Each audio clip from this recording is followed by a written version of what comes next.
Shalom, Boker Tov. Oof, I gotta read the Shacharis first. And do the prayer for the washing of hands.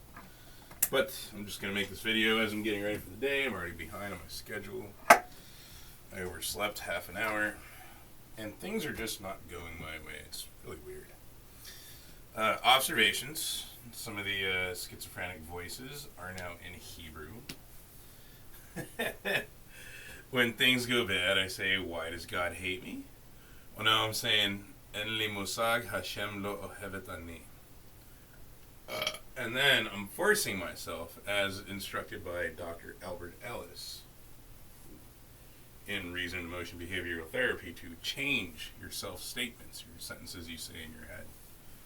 Thus, change your thoughts, change your behavior. So I'm saying, En li musag Hashem ohevet ani. I don't know why God loves me, instead of I don't know why God doesn't love me. So that's interesting. Quick observation. With internet data that I consume, shaping my perception as to how I see the world, and the information integration theory.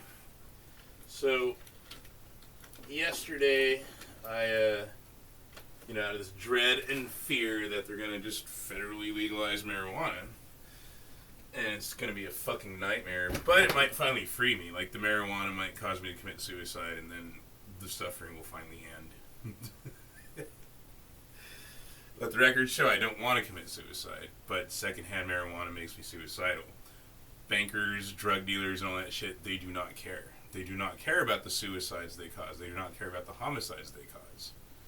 Any marijuana lobbyist or advocate does not care about the victims in Waukesha. Just one of many examples. Their deaths were caused by marijuana.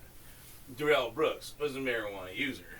That incident was in cannabis-induced psychosis. I guarantee it. They don't care. They will dance and spit on the graves of the victims of marijuana because they care about money. And here's where the information integration theory comes in. So, interesting thing, I googled, the Safe Banking Act, has it passed yet or not? I'm expecting it will. And there's a bunch of reasons why I expect it will. One is, this has happened throughout history. Governments will overtax what the people can't afford to pay. And they will overspend more than what they have. And this always causes inflation. So right now we're funding two wars, which is just fucking insane. The government doesn't give a shit what the people want, right? People didn't get to vote on whether we get to fuck the taxpayer and shill, billions of dollars to Ukraine. I don't want that to happen. Everyone I know doesn't want that to happen. The government doesn't fucking care. They are corrupt.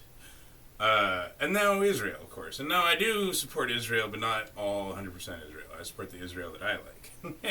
The aspects of, true Judaism, etc. Morality, not hedonism. So, when I Googled it, the names that came up on who was lobbying it was the CEOs and the companies, because corporations are people for some weird reason, corrupt reason.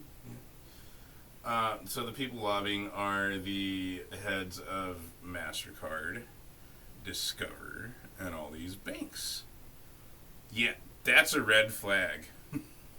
But I also saw a clip of Xi, the, Chinese guy, the leader of China, visiting San Francisco, and guess who went out to meet him? The CEO of Apple and MasterCard and Discover and all the names, all the same people that are advocating for legal marijuana so they can get billions of dollars shuffled between banks across state lines. Which I'd imagine they're already doing anyway. These people aren't stupid. They're just figuring loopholes around it. It's probably just more convenient for them to not have to go the extra mile and launder the money, right? We live in such a fucking corrupt society. Anyway, so these are the same people, I presume, that are behind the censorship on the internet, right? The software engineer manipulation, as I like to put it. here's just one example. I'm on 9gag. First thing I see. Just want to enjoy a meme site, right? Pornography. Soft pornography, but pornography nonetheless. And so I've been countering all this stuff with images because applying psychology, I learned that just an image with a headline is very psychologically manipulative and therefore effective propaganda, counter-propaganda to the propaganda of these bankers. But this goes into Judaism. This is why I'm loving Hebrew. When I first just began venturing to learn Hebrew, shorts are on backwards, I translated Amalek, right? Hamelech. And somehow, just translating that one word into Hebrew, I got this whole concept that it goes along with the story of David and Goliath. That, so David and Goliath is metaphorically, to my interpretation, a smaller nation taking on a stronger, bigger, larger nation. Bob Sapolsky, Jewish atheist from Stanford, I think he's dead now, I'm not sure. He describes that in-group cohesion in smaller groups is stronger than larger groups that have more in-group competition, and this is how smaller groups can outcompete larger groups. So they go for the head, the hierarchy of leadership, right? Yeah, you go for the top, and that goes to Amalek. So my take on just translating that one word is if you're a banker who has more money than the king, right? Hamelech, the head of a nation, the president, the king, the prime minister, whatever you want to call him, the pope in the Catholic Church, all you have to do is control the leader, and you control the whole nation. So that's what bankers do. If you have more wealth and power than, say, the King of England, because you're Rothschild, right, Mr. Rothschild, then you control the government. The government is your bitch. And you can see that with David Sassoon in the Opium Wars. Because he had more wealth than the King of England, he controlled the British Army, he controlled the British government, etc. The bankers controlled the government with their money and the greed of the government. So the bankers were the ones really behind the policies of the country. And so he did the same thing that the Sackler family did in Afghanistan, right? Their billion dollar industry, literally multi-billion dollar industry, gave them control of politicians. In Russia, it's the same thing. They controlled the noblemen by their greed. They manipulated them by their lust for wealth and power, right? These social climbers to go against the interests of their own people. They divided the nation, and it went to war with itself, funded by its own money. Because at the same time, they're inciting the upper class against the lower class. They're orchestrating and fomenting revolt from the lower class against the upper class, destroying a nation with its own money. The nation goes to war with itself. So the Sackler family, just like David Sassoon, grew opiates in Southeast Asia, Afghanistan, Cambodia. All that area is very good climate for growing poppies.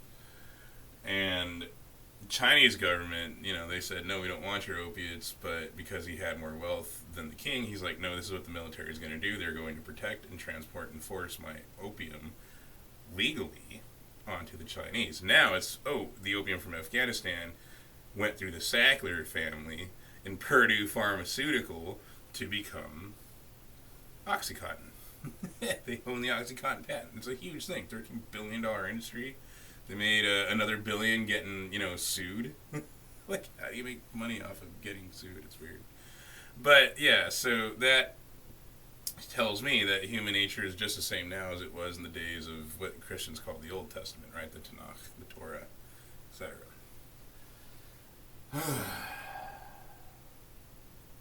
And so I actually attended through Johns Hopkins University this online Zoom lecture with a representative of the banks after the banking collapse of Silicon Valley. And she said that was the worst banking collapse since the Great Depression. Second worst in the American history, possibly. It depends on when you account for inflation and things like that, but yeah, currency value, differential. But I asked her, it seems like the collapse is inevitable, and when this collapse happens, will the banks and the government individually take accountability for their roles in this collapse by their, unrestrained greed? Or will the bankers blame the government and the government blame the bankers, both saying, oh, it's all their fault. They didn't force me to, fill in the blank.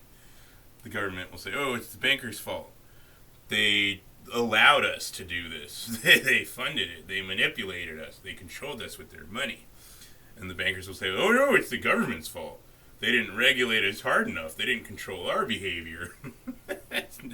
Our choices to fuck everyone over in the name of greed wasn't our fault. Anyway, I gotta get to studying.